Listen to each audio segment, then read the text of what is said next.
We are connected to more people than any generation in human history. Yet, we might be the loneliest. There is a specific, quiet ache that hits when you're surrounded by a crowd or scrolling through a feed and realize that nobody truly sees you. When loneliness hits, our modern instinct is to run from it. We turn on a podcast, open an app, or text a friend. Anything to drown out the silence. But what if the silence isn't the enemy? For thousands of years, history's greatest thinkers didn't just experience loneliness, they weaponized it. They looked into the exact same void you and I feel at 2 a.m., and instead of panicking, they built masterpieces out of it.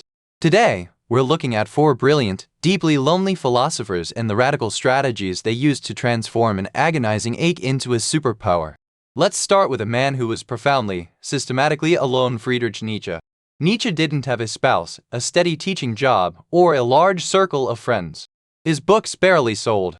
He spent his winters in cold, cheap boarding houses in Italy and his summers in a tiny, rented room in the Swiss Alps, plagued by blinding migraines and intense isolation. He once wrote to a friend, "For 15 years, not a single person has entered into my heart." That is a devastating level of isolation. So, how did he survive? Nietzsche coped by fundamentally changing his perspective on what isolation meant. He stopped viewing loneliness as a tragic curse and began viewing it as a great liberation. To Nietzsche, society is like a magnetic field. When you are constantly around people, your thoughts get pulled toward their biases, their gossip, and their expectations. Loneliness, however, cuts the power to that magnetic field. Nietzsche argued that you cannot discover who you truly are until you are completely cut off from the noise of the crowd. He used his isolation to hike for up to 8 hours a day in the mountains, doing what he called thinking at high altitudes. His strategy? If you're feeling lonely, stop viewing it as a lack of company. View it as a rare pocket of total intellectual freedom. It's the only time you belong entirely to yourself. If Nietzsche used loneliness to find freedom, our next philosopher used it as a shield. Enter Arthur Schopenhauer. Schopenhauer was notoriously grumpy. He lived alone with a succession of pet poodles, ate his dinners at a local inn in complete silence, and genuinely believed that most human interaction was a waste of time. To explain why, he invented a famous metaphor called the hedgehog's dilemma. Imagine a group of hedgehogs on a freezing winter day. To keep from freezing, they crowd close together. But as soon as they do, their sharp quills prick one another. Disgusted by the pain, they scatter. But then the cold drives them back together and the cycle repeats. Schopenhauer said human relationships are exactly like this. We are driven together by a mutual need for warmth, validation, and community. But once we get close, our flaws, rudeness, and petty dramas prick each other. Schopenhauer's way of coping was radical acceptance. He realized that the social world is inherently messy. Instead of constantly trying to find the perfect, painless balance with others, he decided to cultivate his own internal warmth. He argued that a person of high intelligence is perfectly happy in his own room because his mind provides enough entertainment. If you have a rich inner life, books, art, deep thoughts, you don't need to beg others for warmth. You carry the fire with you. Build a mind that you actually enjoy hanging out with. Now, you might think, sure, it's easy for eccentric hermits to be alone. But what about the rest of us who have responsibilities? Let's talk about Marcus Aurelius. He was the emperor of Rome, the most powerful man in the Western world. He was constantly surrounded by advisors, generals, and citizens. Yet, he was profoundly lonely. He was fighting a brutal war on the frozen Danube, dealing with political betrayals, and watching a plague ravage his empire. He had no peers, no one he could truly confide in.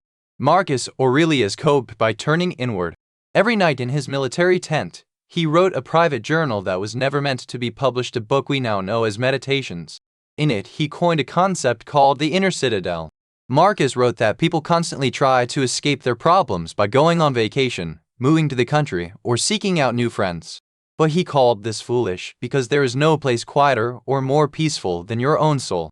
He realized that loneliness doesn't come from the environment around you, it comes from the judgment in your mind. If you feel abandoned, it's because you are telling yourself a story that you are unloved or forgotten. While retreating into his inner citadel, a space of pure reason, gratitude, and self-reflection, Marcus found a peace that no amount of people could ever give him, and no amount of isolation could take away. Your peace is an inside job. Finally, we have to look at the man who chose isolation as a grand experiment, Henry David Thoreau. In 1845, Thoreau built a tiny cabin in the woods near Walden Pond and lived there completely alone for over 2 years. But Thoreau gave us a vital linguistic tool to cope with this state of being. He made a sharp distinction between two words we often mix up: loneliness and solitude. Loneliness is the pain of being alone. It's a feeling of deficit, a hunger for something missing. Solitude, however, is the glory of being alone. It's a feeling of abundance, where you are fully present with the world around you. Thoreau claimed he was never lonely at Walden Pond because he realized he was part of a massive, living universe. When he stopped obsessing over human social hierarchies, he noticed the rain, the behavior of the birds on the water, and the changing of the seasons. He reframed his isolation not as being cut off from society, but as being intimately connected to nature. You can move from loneliness to solitude by shifting your attention outward. Realize that you aren't isolated from the world, you are explicitly in it. Every great philosopher teaches us the exact same truth: being alone is a neutral state. It is a blank canvas. If we approach it with fear, it becomes loneliness, a prison that drives us to distraction. But if we approach it with courage, it becomes solitude, a workshop where we build our character, our art, and our peace of mind. The next time the quietness of life creeps in, don't run from it. Don't drown it out. Pour a cup of tea, open a book, take a walk, or simply sit with your thoughts. Treat yourself not as a lonely person waiting for someone else to show up, but as a philosopher entering their workshop. Because, as the saying goes, solitude expresses the glory of being alone. Thanks for watching. If this video gave you a little bit of peace today, hit the subscribe button, leave a comment with which philosopher spoke to you the most, and we'll see you in the next deep dive.